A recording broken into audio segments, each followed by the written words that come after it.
speaking of YOLO, let's move on to our next trailer. Yes. Yeah. Speaking of YOLO, let's see what we're up for this time. You guys Let's can hate kick me over on- the nostalgia dumpster and find out what rolls out. Oh God, yeah. This is exactly the reason I put this trailer in here, honestly, because I did watch this one once. I mean, I watched this trailer about a year ago because I think this whole thing's been in production for a while. I put it in here for this reason because The Northman was, I think original and cool and different and not like nostalgia grabbing. In this trailer, we're going to be talking about Top Gun Maverick, which is Top Gun 2. Very much the opposite. It is tugging on those heartstrings, and it's just nostalgia baiting every single person into going to the theaters. Top Gun 2, Electric Boogaloo. But here, let's have a look see. Let's have a look see, huh? Come with us. Come. Giggity. I will give it to Tom Cruise though. From what I've read, like he's in this. Like, I mean, most people know that Tom Cruise does like his own stunts. He's out there doing it in danger. He's in the jet flying. Like it's all him, which I will give him credit for. Yes, when he is not hooked up to a machine that is driving the Thetans away from his immortal soul, he is busy acting and doing his own stunts. Absolutely. At first, I thought this was Goose. By the way, I thought this was him the first. That mustache has got to go. But if you wait, you find out something about this character that is not shocking at all because, again, we're kicking over the nostalgia dumpster. Right. It's Iceman's kid. So even in the first like 30 seconds, it's pretty much they're leading us in very similar scenes to the original Top Gun. We got a new class of Top Gun pilots, and they need to be trained. Who's going to do it? AKA Ice. Did he die? No, he's still alive. Is he still alive? Okay. For some reason, I thought he was dead. Now, if I had to hazard a guess, and I have no proof of this, but if I had to hazard a guess, my guess would be this would be a scene that was included either in a voiceover after everything because of the documentary that came out regarding his battle with throat cancer. Right. Maybe that's that's my guess, is that they included this just kind of out of as another contemporary nostalgia tie-in that they do on this. And that's what this whole thing reeks of to me. Yeah. And also that photo just looks like a really bad deep fake. I'm not going to lie. It just looks like it's kind of plastered on there, his face over someone else's body. It's been airbrushed quite a bit, for sure. Yeah. I think that's what it is. It's just been airbrushed. But I mean, I don't know. He's getting old. I mean, Val Kilmer has not looked great for the past few years. So I thought it was interesting that they made him like the Admiral. I don't know. I guess I don't know who else they would make from the first one. I guess Goose's corpse. But like, the plot needs to happen. So they do this. So I don't know.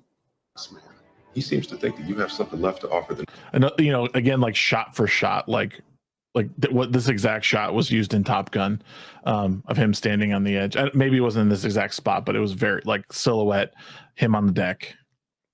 Maybe. What that is, I can't imagine. In 3, 2. Wait, was his name Payback? Did I see that right? Hold on. Yes. Oh no. Okay. I thought that was the other guy, mustache guy's name, but it's Ruben Fitch. What an interesting message too. I thought, like, you think up there you're dead, and it's like, okay, like, but you're a pilot, and like, where's the butt part? Right? Like, what else are you gonna do? I mean, I guess they're alluding to like instinct, right? Like you need to act on your gut and just do it and make a decision and don't overthink it. But I don't know. It's like it seems like this movie is making a lot of drama out of something very, very small so far. And like what little I know about what's coming up, there's a lot of contrived drama, it seems, and like things just need to happen because we just need a Top Gun 2. I'm not gonna make the same mistake. It looks just like him. Right down to the mustache, which is such an awful mustache on him, dude. Well, and that's bad. And the reason they have the mustache is because Goose had the mustache. So we have to go full nostalgia. 500 feet of a school. Wait, what? He looks like he's not allowed within 500 feet of an elementary school. Well, yeah, and I guess when I originally saw this, I just thought that's a bit on the nose. Like it looks exactly like him. Funny thing is, it's kind of on his nose too.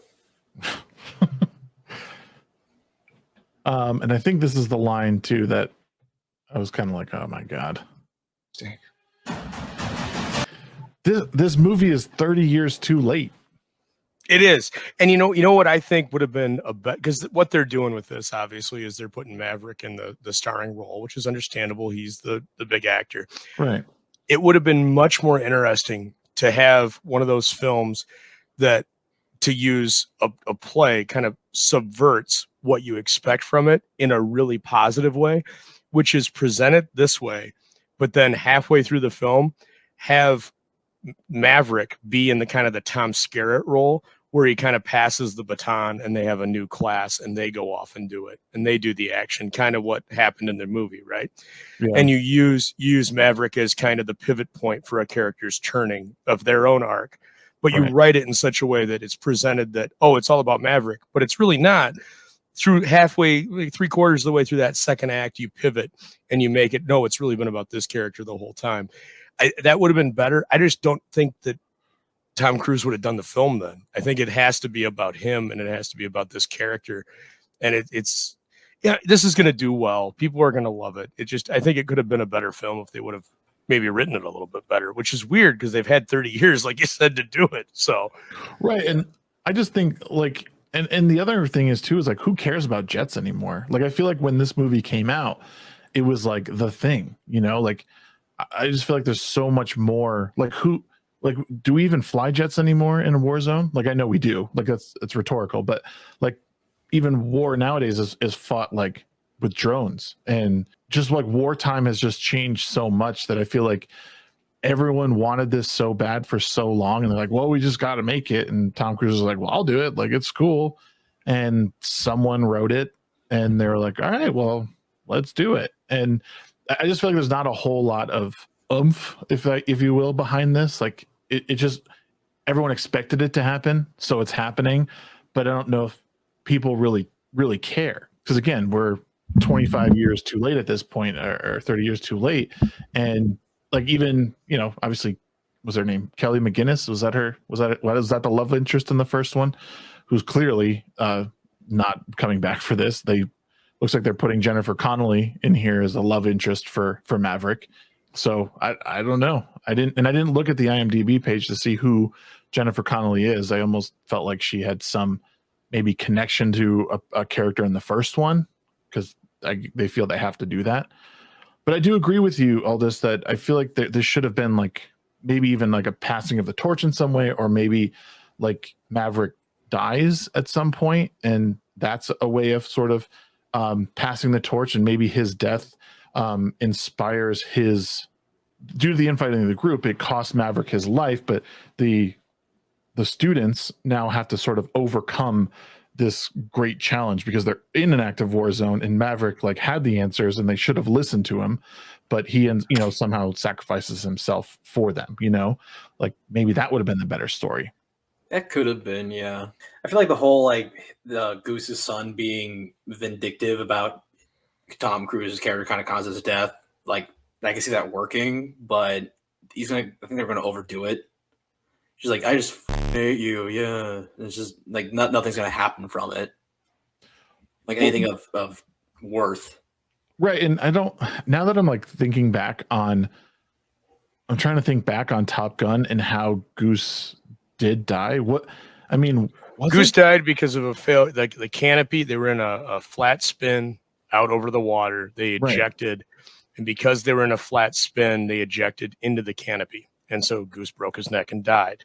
The interesting part there, that was due to Tom Cruise's or it was due to Maverick's. Because Maverick was off or whatever. He made a poor piloting choice and put them into somebody else's jet wash, which caused him to do a flat spin. The only reason I remember this because I just watched it last night, so I'd be fresh for this. The other interesting thing is, and this is what bugs me, is Goose was not a pilot in the original. He was a Rio. So he was the radio information officer in the Tomcat, which had 2 pilots. Right. All throughout this, they're showing Super Hornets, which are single piloted aircraft. So, Right. I mean, unless they're using the 2-seat variant, I really don't. So that means he's a pilot. If it's just not needed. You know, you're not putting the son in the same role as the father, so there's none of that. You're putting him in the role of a fighter jet, Right. let alone like these guys are being trained for what is implied earlier, a very important mission that nobody has ever done anything like this before. So as a military, are we going to put the son of the Rio of the pilot who's training them, who died in action? Are we going to put him on that team, or are we going to go, why don't we get somebody else where there's no interpersonal drama that we might have to worry about? Yeah, This is all we got. We've only got 5 pilots for the United States of America. They replaced him, and it's just Tom Cruise with a fake mustache. Hello, I am not Maverick.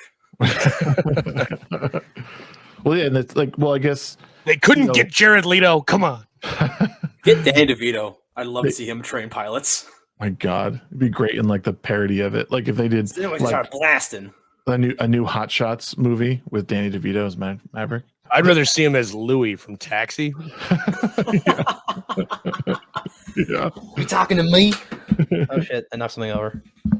But yeah, like it's just I think kind of stick by what I was saying. Like this movie will be entertaining. I have no doubt this movie will be entertaining. It will have some wow factor to it. And I don't really. It's going to captivate like our age group. All this, like the people who grew up with Top Gun. My age has been doxed. Well, not too much. No, but yeah, realistically, yeah, it's a generational film. We're going to take, they're hoping that we'll take our kids to it the same way that our parents took us to Top Gun, and it had that reaction on us. And I don't think it will. I think I've talked about this a lot on a lot of other streams, but nostalgia and how that works, everything's a cycle. So like, if you're in my generation, like the big thing for your parents was, World War II, the Civil War, and cowboys and Indians. The big thing for my generation was, Vietnam, and then, like G.I. Joe. And those were in Transformers. It was entertainment shifted. And now we have shifted to such a point.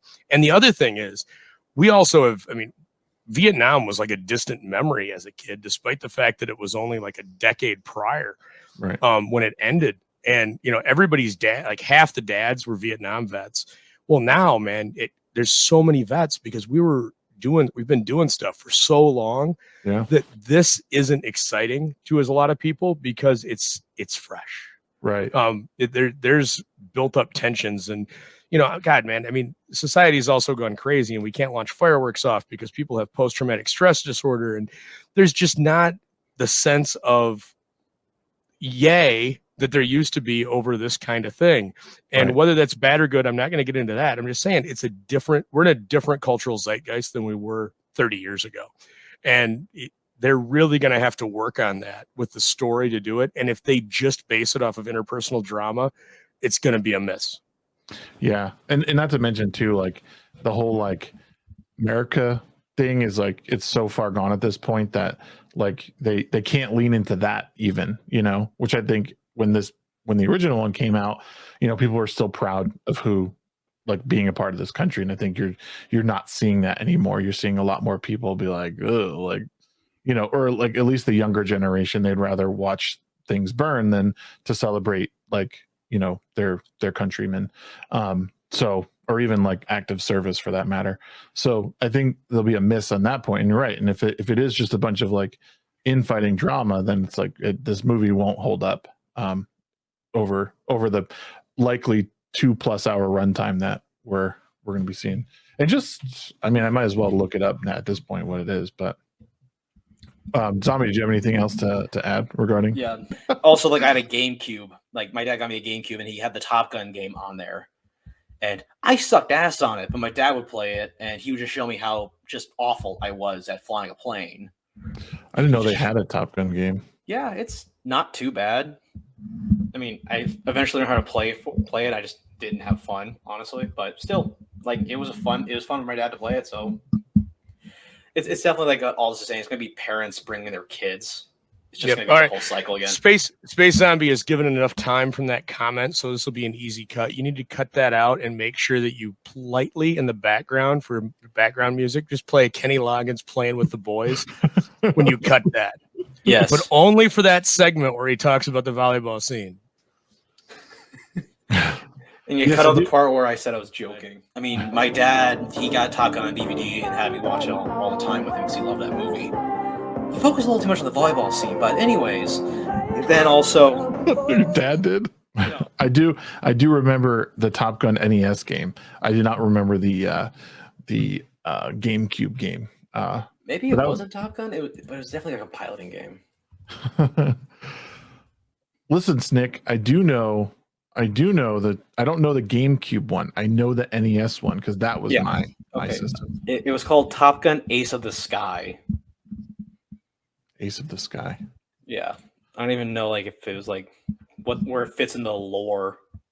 Well, you can't have an 80s movie without either Kenny Loggins doing the soundtrack for it or Michael Ironside being in it. It's actually, that's a rule. I don't know when the law was passed. I believe it was somewhere around July or June of 1980. And then it sunsetted about, May of 91.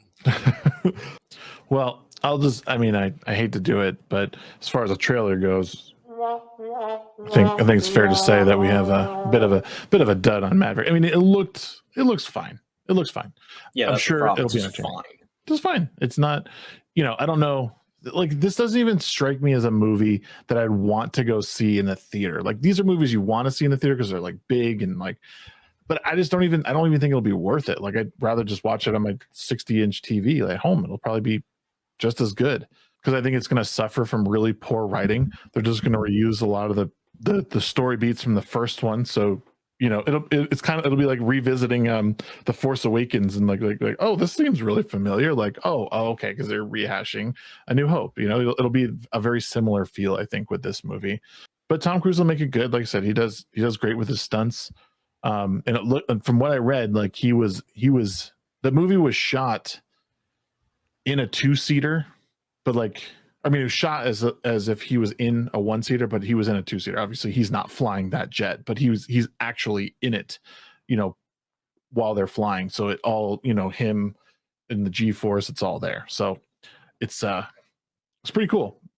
I do give him props for that.